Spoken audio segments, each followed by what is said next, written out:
The Mossad saves lives, Israeli lives, American lives, European lives. They serve Israel's interests, which is not the same thing as America's interests at all. You believe that Jeffrey Epstein was a Mossad agent? I believe that he was an Israeli access agent. Epstein was what he is, but he was not a Mossad agent because Epstein is famous and infamous. Oh, Israel must have something to do because it's Jewish. If I were a Mossad officer, I would have targeted him from my first day on the job. You would have been absolutely fired. not. Gentlemen, we do not dare to do anything related to espionage in the United States of America. Weren't you the guy that tapped Bill Clinton's phone? Whatever people think of the Mossad, they're probably the last people on earth you want hunting you down. The Mossad is Israel's elite national intelligence agency with a mandate for vast foreign spying and covert operations. It is directly linked to many well-documented Israeli deeds, including the theft of Iran's nuclear archive and hunting down Nazis after World War II. But in the public imagination, Mossad is linked to a lot more than that. If you spend 15 minutes on X, you'll find it's blamed for pretty much everything, from JFK's assassination to 9/11.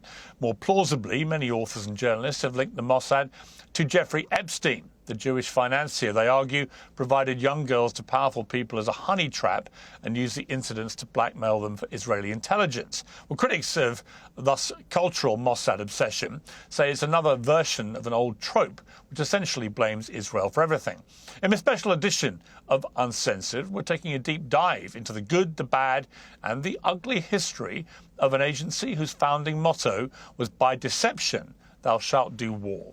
Joining me for what will be a fascinating conversation is the former head of the Mossad between 1999 and 2001, Danny Yatom, former CIA agent and the host of CIA Declassified on UNI FYD TV, John Kiriakou, the author of Provoked, How Washington Started the New Cold War with Russia and the Catastrophe in Ukraine, Scott Horton, and Harvard law professor and author of The Preventative State, Alan Dershowitz. Well, thank you all for joining me. Danny Yatom, let me start with you because you actually ran Mossad for 2 years, from 1999 to 2001. For those who don't know what Mossad is, how would you best describe it? Well, I will describe it as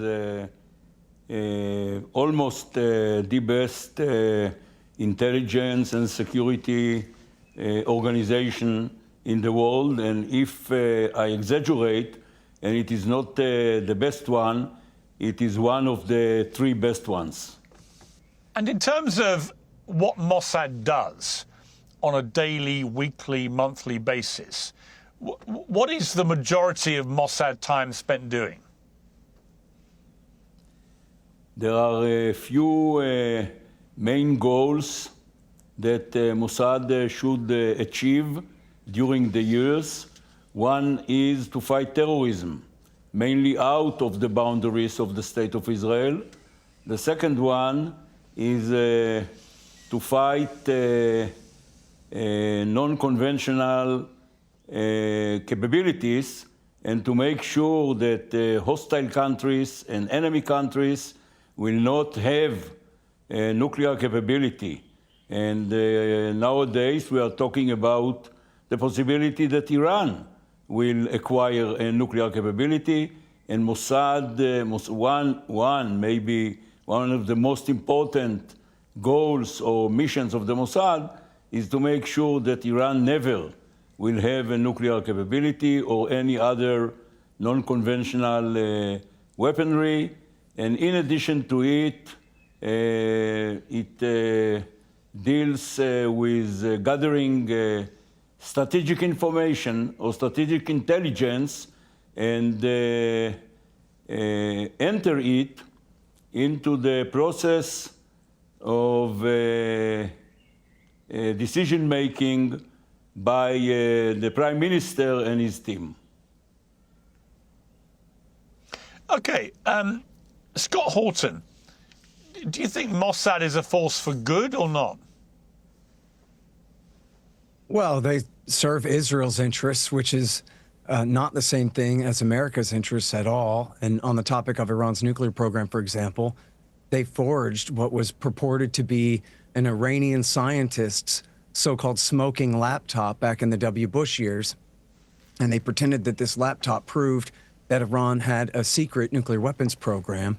And all of it was eventually debunked, but it helped heighten the risk of war between Iran and the United States over this alleged nuclear weapons threat. And as we talked about on the show last week, Piers, Iran has a latent nuclear capability. They've proven that they've mastered the fuel cycle, but the Ayatollah said he doesn't want nuclear weapons. And America's intelligence agencies and Israel's intelligence agencies have continually reaffirmed that they have not made the decision and changed that decision. And essentially, I think the consensus is, among the reasonable experts on this, is that if we don't threaten them, and especially if we don't attack them, then they're not going to make nukes. If we do attack them, they might. And they're saying, essentially, if you don't attack us, we won't. So it's a standoff, and we could leave it at that. I mean, they have mastered the fuel cycle literally 20 years ago. In 2005, they started spinning these centrifuges and proving that they can enrich uranium-235. And so I'm not saying the Ayatollah is the most responsible player in the world or anything like that, but it's clearly heightening tensions against them, which increases the threat that they would then make the decision to break out toward a nuclear weapon, and then we would have Israel lead the United States into another disastrous war in the Middle East. Alan Dershowitz, you're shaking your head there. Well, should Israel really trust and depend on the possibility that maybe Iran is not going to develop a nuclear weapon? Just 2 days ago, Ayatollah Khamenei said he was determined to destroy Israel.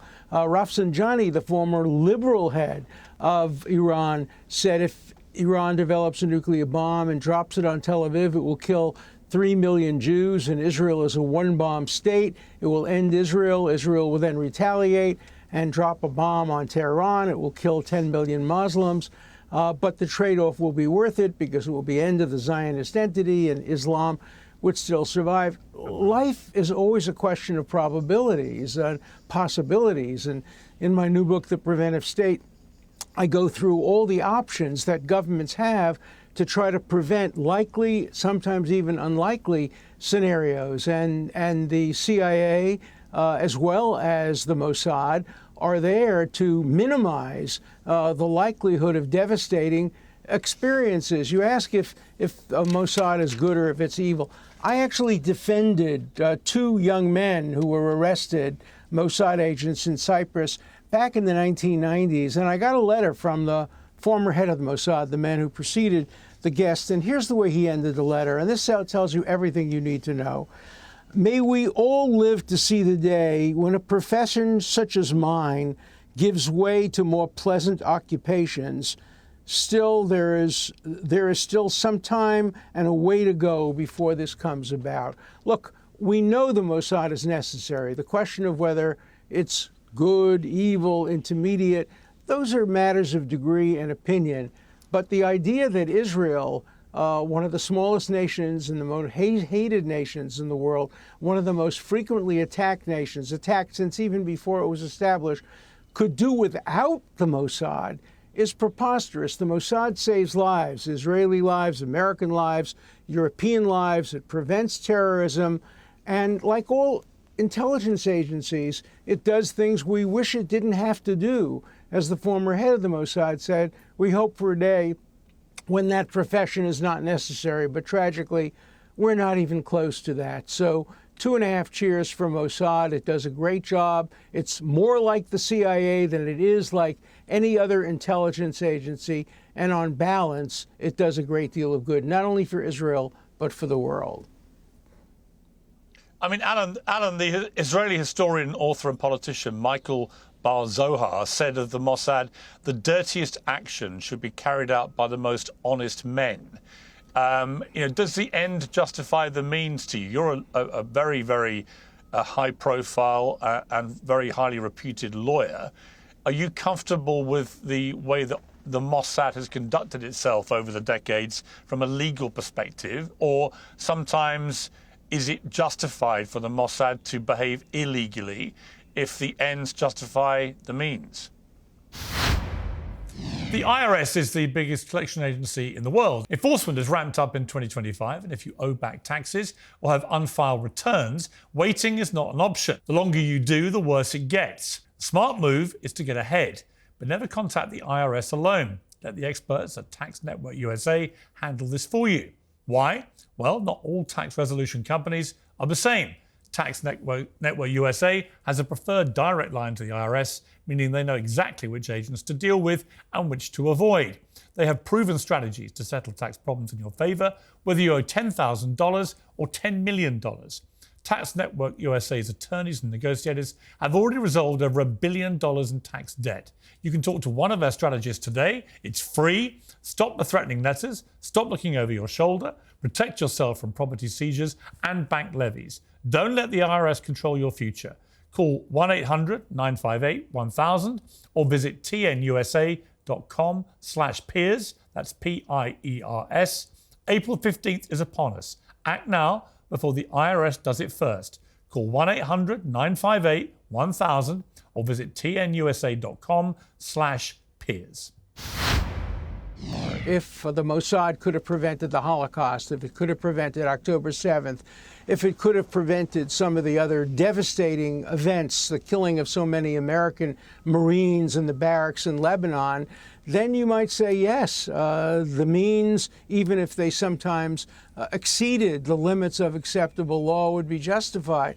If not, I mean, your previous guest talked about the Mossad forging a laptop, but then they went in and they discovered that, in fact, the Iranians, although they had promised and had a fatwa against having developed nuclear weapons, were developing nuclear weapons all the time that they promised they weren't. No, so that's not true at all. The ends don't generally justify the means, depending on the means. But when the means are calibrated and when the ends are cataclysmic, you sometimes need to take the kind of preventive action that we wish we wouldn't have to take. We don't live in a perfect world. We live in a world that has had holocausts and genocides and all kinds of horrible things. To the extent these can be prevented by largely legal activities. And remember, the vast majority of what the Mossad does just looks up things. It goes into public and open sources and tries to get the best conceivable intelligence it can.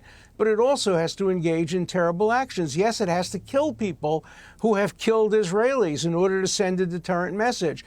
After the terrible Munich massacres, Golda Meir said every single person who was involved in killing Israeli athletes will be killed. And the Mossad did it, and they made one mistake. They killed one innocent person. That's typical of the way intelligence services operate. Mostly they do preventive action, mostly they do good, and sometimes they overdo it, and sometimes they make mistakes. That's why we have the rule of law. Okay, John Kiriakou, you said this. We saw, this is the CIA when you were there, we saw what the Israelis were getting away with in these prisons that they had in the West Bank and in Gaza. Nobody raised any objection at all. So we thought, well, if the Israelis can do it, we can do it. The president said we could, and the Justice Department said we could, and so we did. You've also separately described Mossad saying that it has a negative, disproportionate and widespread influence on the US national security state. So you're clearly not a fan of the Mossad. Why? Well, the job of really any traditional intelligence service is to recruit spies to steal secrets. And that's great because every country's leaders need those secrets in order to form the best possible policy. But when the secrets are being stolen from the major U.S. defense contractors, from Capitol Hill, from the U.S. intelligence community, from the State Department, there's a problem there. I remember when I first joined the CIA, and this is going back 35 years, there was a declared Mossad officer in the Israeli embassy and a declared Shin Bet officer, and the FBI was able to identify 187 additional Israeli intelligence officers at work in the United States clandestinely. I would say, why? Why would they steal secrets when we give them 99% of everything that we already have? But doesn't the United States steal secrets from Israel too? Of course they do. No, actually, no. The Israelis were off limits to us at the CIA. We were not permitted to conduct offensive operations. I don't believe that. I don't believe that for 1 second. I have information, definitely, that the United States has stolen secrets. I know it for a fact, and I don't think you can credibly dispute that. Well, you know, Jeff Stein, the great. Go ahead. Well, Jeff Stein, the great intelligence beat reporter from Newsweek, would report every year on an intelligence report that the FBI would put out about the worst counterintelligence threats in the United States. And it was Russia, China, and Israel.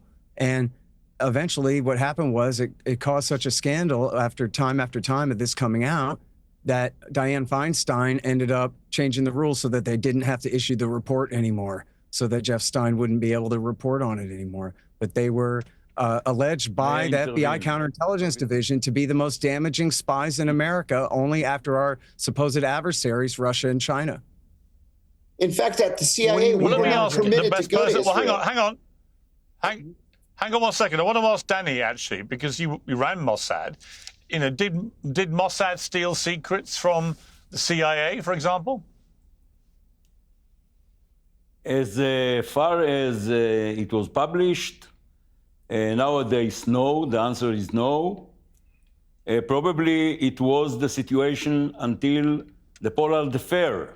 Once the Pollard affair happened and it became a big crisis that influenced to the worst the situation, the relations between Israel and the United States, the Mossad stopped working on an American soil. On the contrary, I don't know if you know, but there are very, very close and intimate relations between Mossad and CIA and between Shin Bet and FBI, and we are working together, we are sharing information, and as a matter of fact, our best ally is the United States, and our best ally to the Mossad is the CIA. I would like also to refer to the issue of nuclear Iran. Only today, the chair of the IAEA, Atomic Energy Agency, said that Iran made few essential steps in its way to acquire a nuclear capability. What we know are facts because we have the information. And according to our information, Iran has the capability, of course, to enrich uranium to the level which is needed 90%. Today, Iran admits by itself that it enriched uranium already to the level of 85. The last element which Iran has to add in order to become a full-fledged nuclear country is the weapon system, what we call, so that you take the enriched uranium, you add to it the system that I referred to, and you got a bomb. Iran can do it according to the evaluation and assessment for some, like between half a year to a year. Now, Iran, as Professor Dershowitz said, threatened already to destroy Israel. Shall we wait until Iran will have a nuclear capability, and shall then we wait, deposit our lives in the hands of the Iranians until they will drop or they will not drop a bomb on our heads? This is a totally different threat. It is not the regular threat, because once the Iranians will use a nuclear bomb, then it will be the end of the state of Israel, the end of the Jewish people. This is why some 5 to 6 American presidents said loud and clear, publicly, that they will not allow Iran to become nuclear. And this is what Israel says, And this is the policy of Israel. We will never allow Iran to have a nuclear bomb because it will be a threat to the very existence of the state of Israel, and we want to live, not to die. Danny, you talk about nuclear weapons and you don't want Iran to get them. Just to be clear, does Israel have nuclear weapons? The answer is that Israel will not be the first one to introduce nuclear capabilities, nuclear weapons in the Middle East. From tariffs to market turmoil, things are looking pretty rough out there. Well, our sponsor, American Hartford Gold, has an answer. There are many new threats to financial stability, a full-blown trade war, a fluctuating stock market, an uncertain bond market, stubborn inflation, and colossal national debt. If you're still relying solely on paper assets, you could be heading straight into the storm. So what is the solution? Well, a simple and tested one is to get out of the chaos and invest in something real, physical gold and silver. American Hartford Gold is a company you can trust. They've got an A+ rating with the Better Business Bureau and a proven reputation for making the process simple, safe and smart. You can have gold and silver delivered directly to your doorstep or placed into a gold IRA with major tax advantages. Mention my name, Piers, for up to $15,000 in free silver on your first purchase. Call 866-692-2474 or text Piers, that's P-I-E-R-S, to 65532 or follow the link below. In other words, yes, they have 200 atom bombs. But anyway, so here's the thing. Of course it has nuclear weapons. What he said, Piers, actually proves my point. If it's true, and I haven't seen the reports, but if it's true that they've enriched up to 85%, that just proves my point. Donald Trump moved a bunch of B-2 bombers to Diego Garcia and ramped up the threats against Iran on the eve of the negotiations, which they are in the middle of, to their credit.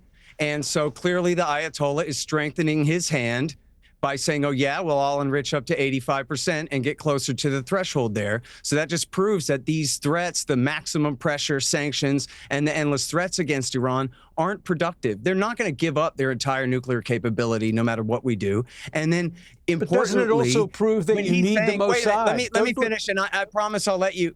I promise I'll let you respond, sir. But and then he's saying we cannot allow. What's the alternative? What's he saying? He's saying America has to go to war with Iran to destroy their nuclear capability and or regime change in Tehran. And I say fight your own wars. That's not in America's interest. It was not the Shiites that knocked our towers down. It was the radical vanguard of the bin Ladenites, the Sunnis, that did that to us. Mercenaries from our own allied Sunni states, not Iran, not Syria, and not Hezbollah that did that to us. And our government has us doing the wrong thing, running around chasing Israel's goals, trying to accomplish Israel's goals in the region and jeopardizing Americans and our lives and our prosperity. Well, you're making the point, though, that it is so essential to have a Mossad. The possibility that Iran will have a nuclear bomb. Why? I don't understand but just, the former but Danny, speaker. Just to be clear, just to be clear, yeah. Danny, if I may interrupt you, you said that you implied Israel has no nuclear weapons. I've asked Prime Minister Netanyahu that question before, and he denied it too. But Scott Horton says you have, believes, 200 nuclear weapons. Why would Israel not just be open about that? I mean, everyone assumes you do have a large nuclear capability. Everybody else who has nuclear weapons has to be open about it. Why is Israel not allowed to say whether it has or not?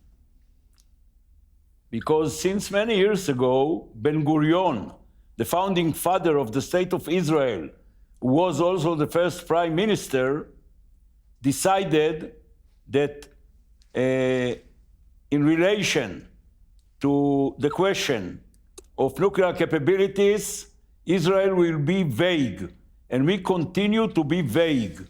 If you want to get an answer, ask my prime minister. This is not a policy that I decided upon. Well, I did, This is and he said you didn't have any. That the prime minister, okay. The main problem is we are talking now nonsense. Sorry to be that blunt. Why does it important if Israel has or has not? Israel never of course it's ever important because you have a threatened deterrent. any country. Israel never ever threatened a country that Israel is going to destroy this country. This is No, the point only is that you can deter Iran. The point is that you have a people who want to die. You cannot deter people who want to die. We must have to deter prevent. Iran, otherwise. Don't you remember that just recently, about a year ago, the Iranians were the first ones to launch missiles against Israel. So how can you be so? How can you be so naive? How can you be so naive? They launched already missiles against Israel. Netanyahu and Barak both told the journalist Jeffrey Goldberg in 2012 that they do not fear a nuclear first strike, that they know that Iran wouldn't dare attack Israel. They only fear a brain drain from Israel, and they fear that Hezbollah would have greater freedom of action against them on their northern frontier if Iran had also a nuclear deterrent. Netanyahu and Prime Minister Barak both said to Jeffrey Goldberg. Alan, I want to talk to you about the events of October the 7th and what then happened afterwards. I mean, I'll come to Danny for an explanation his end, but it seems to me that if Mossad is as good as it claims to be and Israel claims it to be, how on earth did the Mossad not know about October the 7th? Well, first of all, the Mossad has no jurisdiction over Gaza. They have jurisdiction over areas outside of the region. So if it was anyone's fault, it was the Shin Bet's fault. But it was Israel's fault. It just shows that intelligence is imperfect. It makes mistakes. Sometimes it makes mistakes by over-exaggerating the threat, as it may have in 1967, and sometimes by underestimating the threat, as it did in 1973, and sometimes by ignoring the threat, as it did on October 7th. That doesn't mean that, or the way the United States underestimated the threat for Pearl Harbor. We've all made horrible intelligence mistakes. The question is, do you err on the side of prevention, or do you err on the side of allowing the disaster to occur? Now, one of your guests said, well, the United States shouldn't be bombing Iran. Well, Israel hasn't asked for that. All Israel asked for is a guarantee that Iran will never develop nuclear weapons. And if that takes an attack by Israel in retaliation for the attack that Iran made on Israel, sending thousands of missiles, that the United States should not prevent that from happening. Israel doesn't want to do that if it doesn't have to. If the United States, through Trump and Alan, through threats and through sanctions, couldn't prevent it, that would be better. Okay. Yeah. Okay, but Alan, let me ask you, why should Israel be able to have nuclear weapons, but Iran not be able to have them, given that they are neighboring countries in the Middle East, and given that clearly, from Iran's perspective, if they're now facing the jungle drums of war, they have every right, do they not, to fear that Israel may unleash a nuclear attack on them? Why are they not allowed to defend themselves with their own nuclear deterrent? For a very simple reason. Israel is a country that is democratic, that is responsive to the will of the people. Israel has had nuclear weapons. Believe me, for the last 50 years, they've never used them. They've pledged they would never use them. Iran has nothing to fear from Israel's nuclear capacity any more than it does from the United States or from England or from France. But the Iranians have threatened to use the nuclear weapons. They have called for the destruction of Israel. Israel has never called for the destruction of Iran. It is totally non-symmetrical.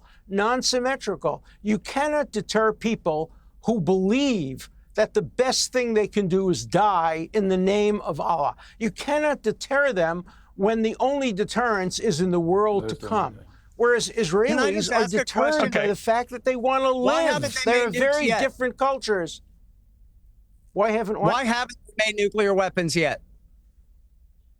because they haven't been able to, because they know that if they get close to the line, That's not true. Israel will destroy them, and the United States may destroy them, and other countries may destroy them. They have been deterred. They have been playing a game of trying to get just up to the line, but not over the line, but they can easily get over the line, and you cannot tell Israel that it must risk its 10 million people in order to make sure that your predictions may be true or may not be true. It's probabilities. Israel has the right to base on probabilities. There's, but we even could just if you have a normalize relations with 5% them. chance that Israel will be destroyed, I want to bring it in has John. the right to take preventive and preemptive action. Okay, I want to bring in John Kiriakou. John, the CIA dropped the ball with 9/11. It seems that Mossad, in fact, all Israeli intelligence, dropped the ball with October the 7th. You know, people are kind of incredulous that you can have intelligence agencies this sophisticated, this well-resourced, this well-manned, where both the United States and Israel did not get any good intelligence which would help them prevent the two worst attacks on their land that we've seen in modern times. Can you explain it? Yeah, the CIA years ago made the mistake of getting away from the development of human intelligence. They so embraced technology and electronic intelligence that they just kind of pushed human intelligence and human recruitments off to the side. In fact, when the 9/11 attacks occurred, we didn't have a single source, not just inside al-Qaeda, but even on the periphery of al-Qaeda. I think the Israelis probably fell into the same trap where you're intercepting everything, every phone call, every email, every text message, perhaps even messages exchanged on game systems or gaming platforms. That's not the same as human intelligence. And I think that they both got away from those traditional methods and paid a very terrible price for it. I mean, Danny, you know, how did Mossad not have any intelligence about October the 7th, given that 3,000 Hamas terrorists poured over the border in such a clearly well-planned and orchestrated terrorist attack? It seems to defy all I know about Mossad and its capabilities, that nobody at Mossad seemed to have a clue what was going to happen. The 7th of October 2023 is the most horrific day in the history of the State of Israel and in the history of the Jewish people since the end of the Holocaust. In less than 1 day, 1,200 innocent people, infants, young people, elderly people, were brutally slaughtered. Now, we have to admit, it is the biggest failure of our intelligence apparatuses and the Israeli Defense Forces and our government since the creation of the State of Israel. Because it started with misconception. And the misconception on the political level, led by the Prime Minister, was that we can continue and manage the conflict between Israel and the Palestinians, and there should not be an end to it because Israel is doing well. We are fighting from time to time an attempt of the Hamas to attack us, and we retaliate, and of course we are much stronger. So this was one misconception. The second one, which was a fault, which is a fault of the military and a fault of the intelligence, that Hamas was deterred. Hamas was not deterred. Hamas put a trap that we swallow in order to make us believe that Hamas is deterred, and Hamas will never ever will initiate an attack against Israel. It was a big mistake. And the third one was that Hamas cannot operate more than 70 to 100 their commando fighters, the terrorists, because they are not capable. They do not have the capability to manage such an attack. And we fall into these two very deep traps. And at the beginning, we were caught under total surprise.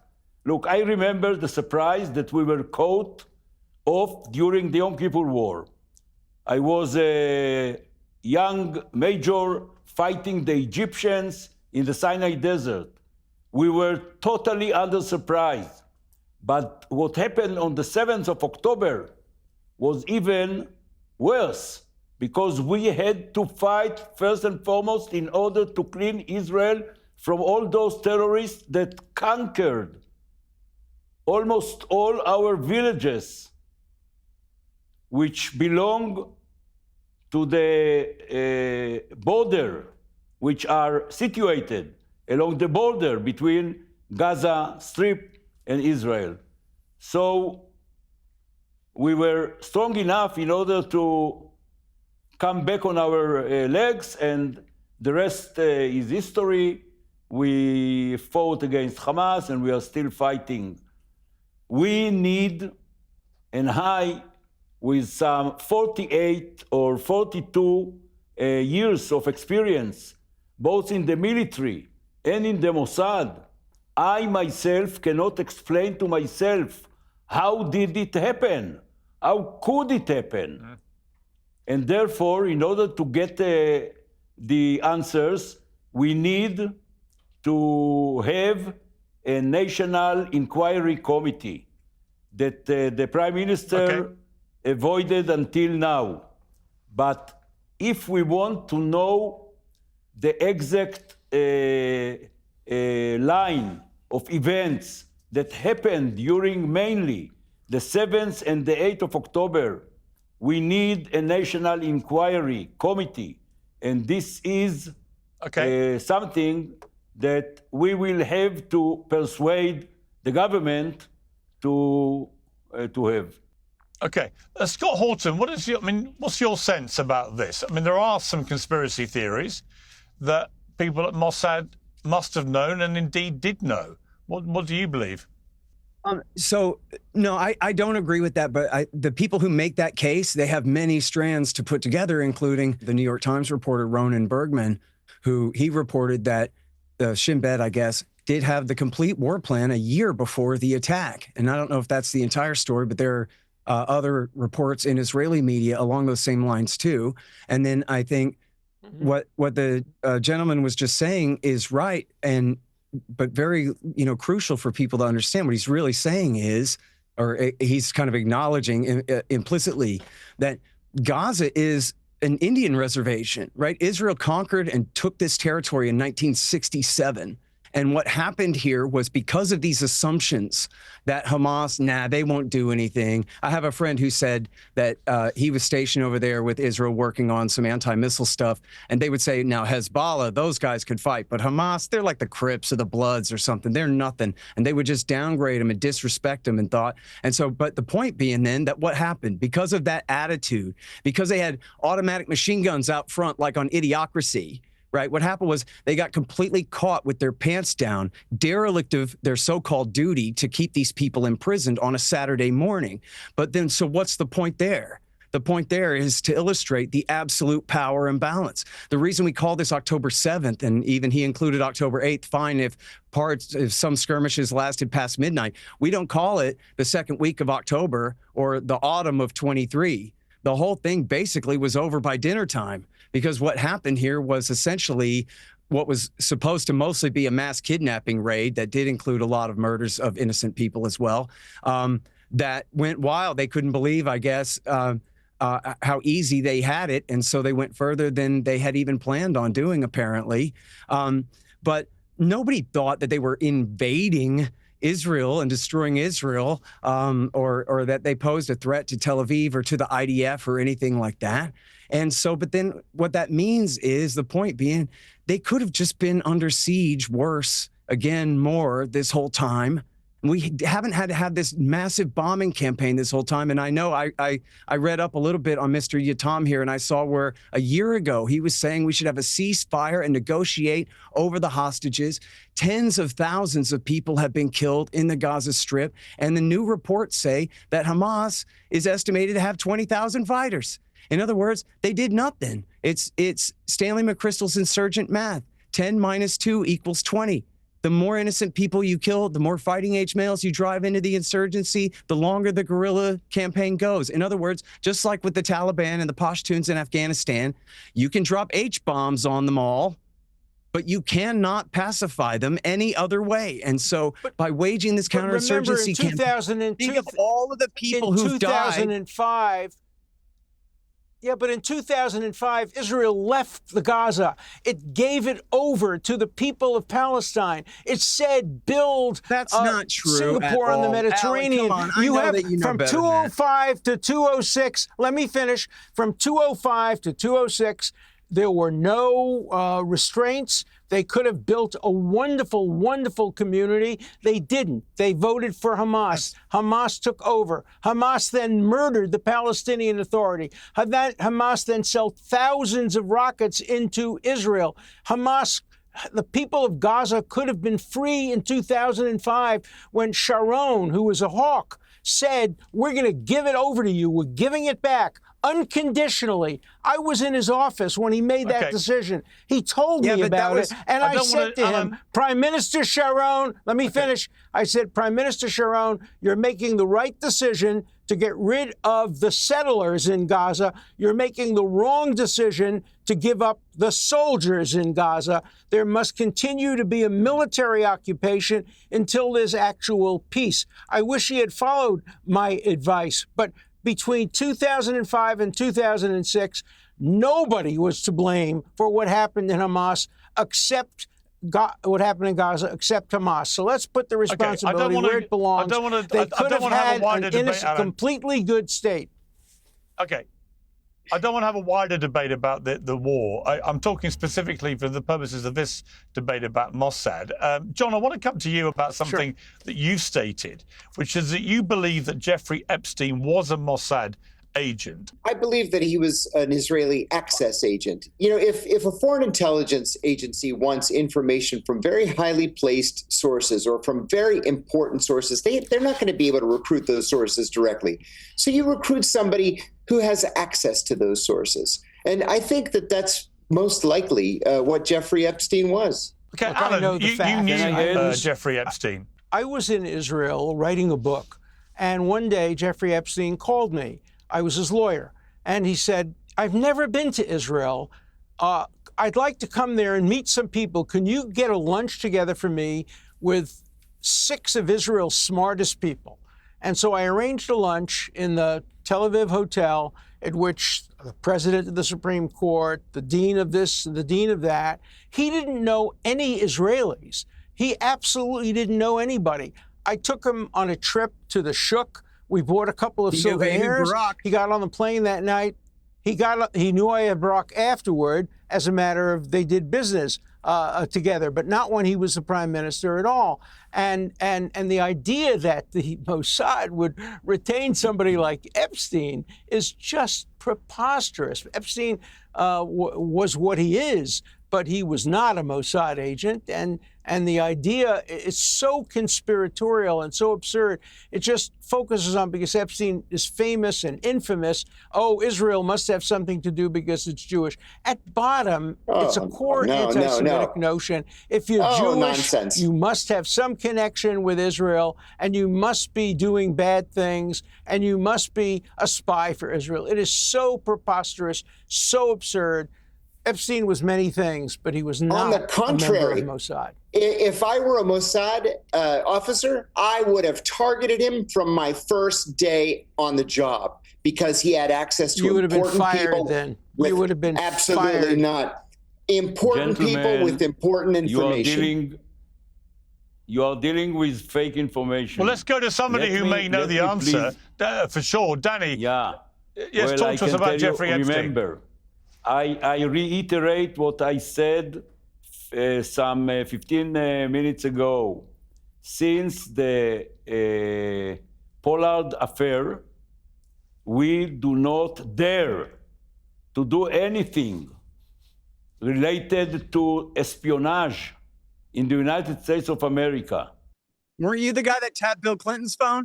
I know Clinton very well because I met him, the President Clinton, because I met him a lot of times when I was the chief of staff of Barack and participated in all the rounds of talks with the Syrians, Palestinians, Jordanians, and the Americans. I was part of the group. Being in Camp David, I know him very, very well.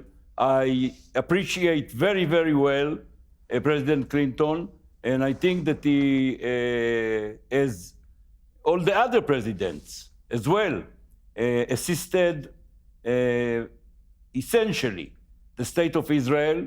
You have to understand, we are a small country. We are surrounded by enemies till now.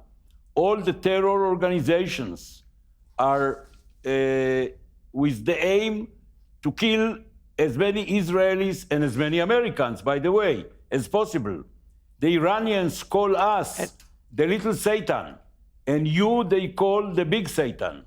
So we need to have very good and professional intelligence apparatuses. Okay, but Danny, let me ask you. Danny, let me ask you something. Danny, let me just jump in. Yes. Danny, let me ask you something. As a former head of Mossad, if Jeffrey Epstein had been working with Mossad, would you even tell us? No. Would you admit it? Well, Exactly. So how do we know? As I understand, as far as you have to believe. How do you know that there is God? You just said you wouldn't tell me. If you believe, God exists. Yeah, it is a question of belief. Either you believe me or not. You just told me you wouldn't tell me if he had. I didn't. He was dating Robert speaking of Bill, I did not meet. I did not meet Jeffrey Epstein ever. Yeah. I know him. Yeah. I don't know him. Sorry, I don't know him. I don't think, and this is my assessment. Let me give you a fact. Let me give you a fact. Okay, let me ask Alan. Because it was a stipulated. Okay, we're talking over each other again. I'm going to make. Hang on, please. Everyone's talking again. Hang on, Alan. Let me ask you a question. Alan, let me ask you a question. Yeah. Have you ever worked with Mossad? Yes, I represented Mossad to help get two people out of Cyprus. I did it pro bono, and I got this letter from the head of the Mossad thanking me for doing it. Let me tell you another thing. I was Jeffrey Epstein's lawyer. I know everything about him. If he had worked for the Mossad, he would have told me that. And I would have used it as a way of trying to reduce his sentence. He didn't tell me that. He told me nothing like that. So there's no way in which he worked for the Mossad and didn't tell me that he worked for the Mossad, because I could have used that to get him an even shorter sentence than the one he got. There is no possibility that he did that. Of course, I'm so proud of the fact that I helped to get two people out. Let me tell you what happened. They were arrested by Cyprus on the theory that they were working as spies for Turkey. Those were the days when Turkey was close to Israel. I was able to prove that, in fact, they were there in order to prevent an attack from terrorists on Israeli people who were coming as tourists and sailing their boats there. As soon as I was able to persuade the Cypriot authorities that that was the case, they freed them, and that was a wonderful moment. They came home in time for Rosh Hashanah, for the Jewish holiday, and I got this wonderful letter from the head of the Mossad saying, thank you, I hope someday we will no longer have the profession I need to have. That's the attitude of Israelis. We wish, everybody wishes there wouldn't be war, there wouldn't be fighting. Remember what Bill Clinton said. They offered the Palestinians at Camp David 96% plus 4% of Israel plus all of Gaza, and Arafat walked away and started the Intifada. It's all the Palestinian leadership fault. No fault on the part of Israel. Ask Bill Clinton. He'll tell you the same thing. Yeah. Okay, but we're moving away from Mossad. I want to just ask Danny before we conclude this. Danny, the Mossad has done some extraordinary things. You know, the way it tracked down the Nazi Adolf Eichmann in 1960 down to Argentina and brought him to trial in Israel was seen as a landmark moment in justice for the Holocaust, of course. Scott, you mentioned Ronan Bergman. He has detailed Operation Wrath of God, when the Mossad tracked down and killed multiple Black September operatives after the attack at the 1972 Munich Olympics, which went on for many years. And as Alan rightly said, there was one mistaken killing of a Moroccan waiter in Norway, which is part of the incident called the Lillehammer Affair. But there's no doubt that the overall Operation Wrath of God was enormously successful. And it showed that the Mossad never gives up in tracking down Israel's enemies. The more recent incident which has happened, Danny, which people presume to have been orchestrated by the Mossad, was, of course, the pager attack on 3,000 members of Hezbollah. Can you confirm that that was an operation by the Mossad? I can confirm that it was an operation of the Mossad because the Prime Minister of the State of Israel confirmed it few weeks ago. And how long would something like that take to prepare, and how much patience does the Mossad have, whether tracking down individual enemies or taking on a terrorist organization like Hezbollah? It is an extraordinary operation. It was very, very successful, and it helped us to crack down Hezbollah. It takes a long time. You need to collect all the information. You need to collect all the intelligence that possible. You need to find the right people that you recruit in order to help you to do that and that and that. And at the end, it is the way Mossad thinks. This is the thinking out of the box. Therefore, so many people appreciate it and admire Mossad due to such an operation. All right. Do you think well, let me just ask you actually, Danny, before I go to the others, but do you think that that was the greatest operation by the Mossad that you can recall, or was there something that you thought was better? No, I cannot say that this one is the greater or the most big operation. There are many. Most of them are not known, and this is the way it should be. We should speak about Mossad and operations of Mossad as little as possible. You can imagine that there are many other operations, some at the magnitude of this pager operation, that you don't know and you will never know, and not necessarily it is an operation that killed people. It might be an operation to collect information, vital information, and to make out of it an intelligence that helps us, this intelligence, to secure the state of Israel. Okay, John, the good, the bad, and the ugly of the Mossad. Where do you sit in those three descriptions when you look at the Mossad in totality? When I was at the CIA, CIA officers en masse had the highest respect for Mossad's abilities to carry out operations. The Mossad is far more streamlined than the CIA is. They can make decisions far more quickly. Money is never a problem for them. And, you know, we can certainly talk about the human effects of something like the pager operation, but that operation was absolutely brilliant from its inception to its execution. People can argue whether it was a violation of international law, etc. But in terms of an intelligence operation, absolutely brilliant. And I know, even though I'm no longer in the CIA, I know that there were a lot of people talking the next day about why in the world the CIA hadn't thought of that when they were going after al-Qaeda 20 years ago. Scott Horton, the good, the bad, and the ugly of the Mossad. Where do you conclude on that pendulum? Well, I mean, speaking of Hezbollah, in Victor Ostrovsky's book, By Way of Deception, he says that the Mossad knew that Hezbollah or I guess, proto-Hezbollah at that time, was making a giant truck bomb and decided explicitly not to warn the Americans before the Beirut attack that killed 241 American Marines in 1983. I have to wonder if that's why Ronald Reagan went ahead and pulled out at that time instead of doubling down. It's because he knew of their treachery. That's, again, in the book By Way of Deception. And it just goes to highlight the vast daylight and discrepancy between the interests of the nation state of Israel, which, as the gentleman said, of course, they're a very small nation state. It's in their interest, obviously, to get America to do what they want. But it's not in the American people's interest to have a world empire at all. Donald Trump just ran and won on America first, and that doesn't mean Israel instead. And right now, look at how they have us in a conflict with the Houthis in Yemen, and they're talking about, in the Wall Street Journal, arming up Sunni militias to fight against the Houthis. Who do you think that means, Piers? That's AQAP, the guys that tried to blow up the plane over Detroit on Christmas Day 2009.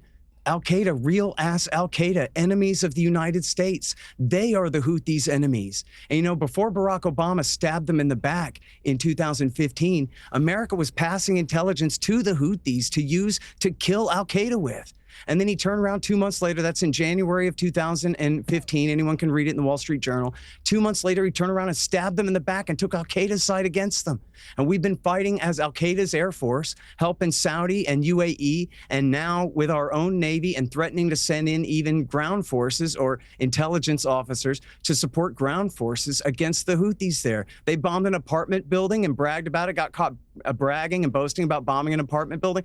The Israelis bragged. They were the ones who furnished the intelligence of where to bomb this guy's apartment complex where his girlfriend in Yemen. So it's America first or Israel instead, and I say America first.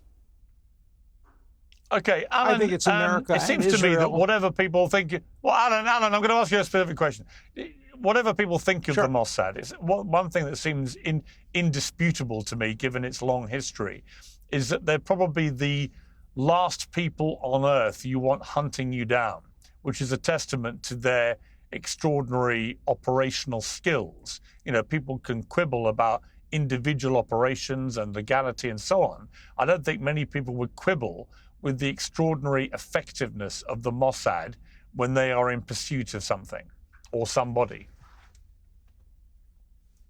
I agree, and I think that's a virtue and a positive thing. I think that it helps save lives, and all the conspiratorial theories won't really wash. The idea that Israel allowed the bombing of the soldiers in Lebanon, and the end result of that was to get the United States out of Lebanon, which is the last thing that Israel wanted, the last thing that the Mossad wanted. Of course, it's absurd that Israel would somehow want the United States soldiers to be killed, or that it's Israel's fight against the Houthis. The Houthis are stopping transportation of boats of countries all over the world, especially Americans. Israel is entitled to fight its own battles. All it wants to be sure is that America doesn't stop it from destroying Iran's nuclear capabilities if Iran gets close to the line where it can get nuclear weapons. Israel is not asking for American boots on the ground. It's asking just for Americans to allow it to do its job to protect its citizens. Okay. But Mossad, on balance, has been a great contribution to world peace. Okay, we'll leave it there. Fascinating conversation about Mossad and, of course, all the strands that come off it. I thank you all very much indeed for joining me. Piers Morgan Uncensored is proudly independent. The only boss around here is me. If you enjoy our show, we ask for only one simple thing. Hit subscribe on YouTube and follow Piers Morgan Uncensored on Spotify and Apple Podcasts. And in return, we will continue our mission to inform, irritate and entertain. And we'll do it all for free. Independent, uncensored media has never been more critical, and we couldn't do it without you.